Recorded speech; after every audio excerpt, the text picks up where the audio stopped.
What's up? I'm Dan Fredenberg, and once again, this is a chance encounter. Hey, what's up? I'm Dan Fredenberg. I'm a commercial real estate guy. I'm from the internet.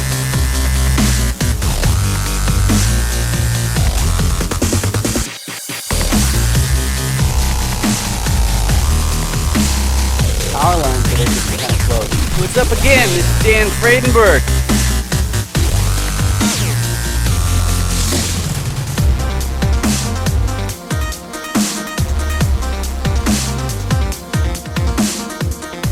I'm joined today with Trevor Thompson, and you can call him K Trevor if you want. It's I don't know, it's like T Money. Nah, nobody calls you that. But how are you doing today, Trevor? I'm doing awesome. Doing awesome. Excellent, excellent. So one thing that I think is super duper important for those of you in the audience over there is if you want to be successful, you have to be able to introduce yourself effectively. So Trevor, can you please introduce yourself to the audience? Yes, certainly. My name's Trevor. I'm based in Austin, Texas. Been passively investing in real estate for 4 years now. I'm a passive investor in 14 syndications and GP now on my first deal that we're just doing due diligence on. All right, that's awesome. So the next part, the next segment of this show, I get my little PowerPoint on there, and I remember that it's that way. It's that way for me. So it's why do you want part of an apartment complex? You can see I've got the 6 different roles down here. That's some foreshadowing, if you want to use movie speak. But I found a lot of beginners didn't really know what role they wanted to play, but they did know what their motivation was. So I got those down to 5. And they are. The first one is that you might be concerned about preserving your purchasing power. In other words, you're afraid that inflation will erode what you already have, and so that's why you're taking an active position or an active role in your investment strategy. The next reason is the one that most closely relates to me. I'm trading time for wealth by being involved in commercial deals. As a high earner from technology, I'm able to invest after that intermediate step of paying income tax, but it makes a whole lot more sense to be part of the deal so that you're getting paid back directly in wealth, which has a much better tax status. The next reason is fast tracking your retirement. If you have something to work with, you're getting educated, you want to take an active role, but you aren't necessarily like that. That's still like a working class sort of situation that I'm talking about there, as opposed to running a family office where that's the purchasing power protection more than anything else. The next one, it's for people who are super duper ambitious. In other words, they want to buy their entire hometown. They want the skyscraper with their name on it, or the biggest yacht in the pier, or whatever. Maybe they're compensating for something, maybe they're not. But at least the advantage of knowing that it's their ambition that is their big motivator. That means at least that they're not going to just become an accredited investor and then just be like, you know what? I'm not going to get involved at all. These are people who need to be doing more and more and more. And the last one is for people who have a particular sector of society, or maybe I've heard some people say regarding animals as being the real passion behind being motivated to get into these deals and accumulate the wealth and whatnot. So there's some sort of cause like that. So of those 5, what combination or which of those tend to resonate with you the most, Trevor?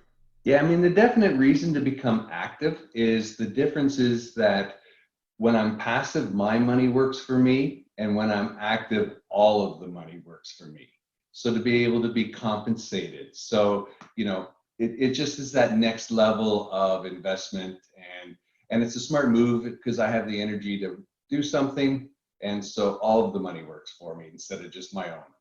Yeah, that's really good thinking. That's good stuff. So the next segment is I got some green screen effect on here that is making my die see through. I don't know. I think it's cool.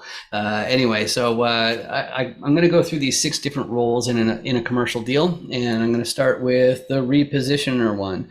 You know what? Actually, I'm going to try this. Let's okay, it didn't like that. I'm not going to try that. So I'm the repositioner, which means I'm also somewhat responsible for acquisitions, underwriting. You have to look at a bunch of different deals, and you have to find a way to find deals that there's some upside to it.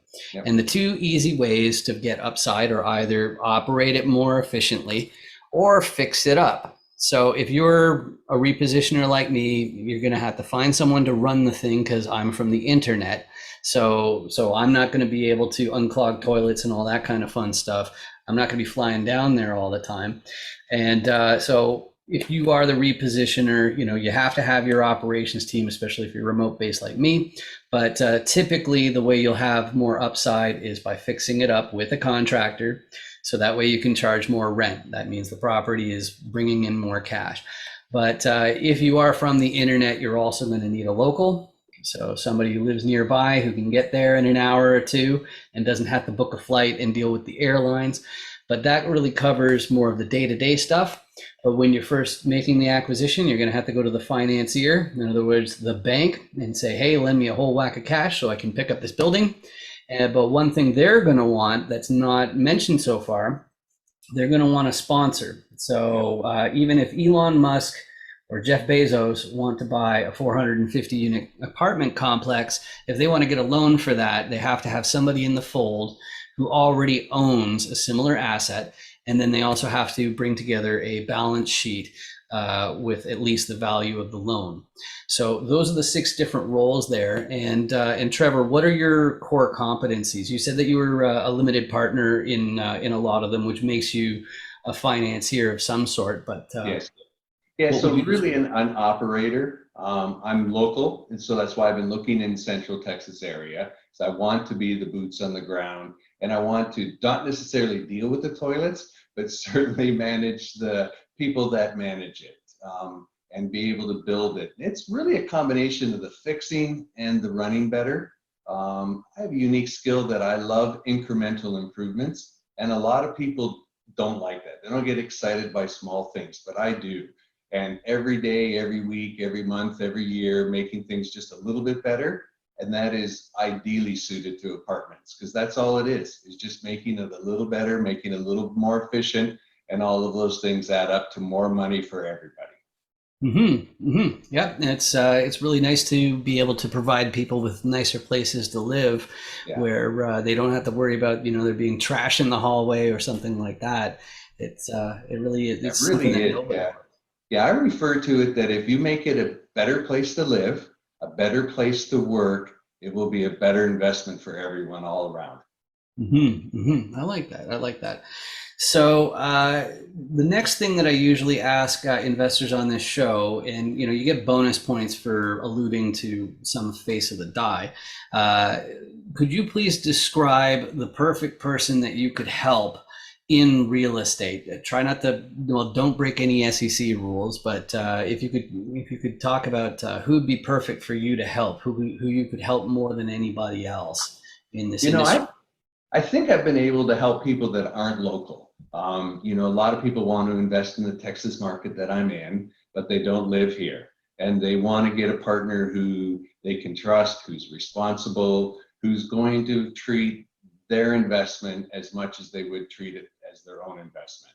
And I think that's a value that I really bring. And I've offered many times to people that let me help you be successful in my market. That's fantastic. So, and then speaking about reaching out to you, we met through some meetups, and I see you on LinkedIn now and again. What's the best way to reach out to you? Yeah, LinkedIn is the best way. So just K Trevor Thompson.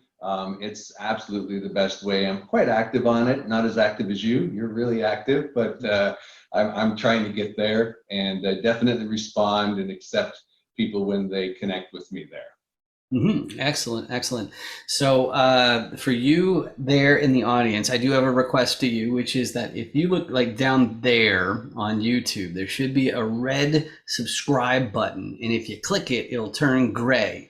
Now, it's not going to hurt, I promise. It doesn't cost you anything, but it means that YouTube pays for these videos instead of me, which is better. So if you could please do that, that means my videos might show up in your list of suggestions. You can still feel free to ignore them. But if you can't bring yourself to do that, then go ahead and hit like or comment or something.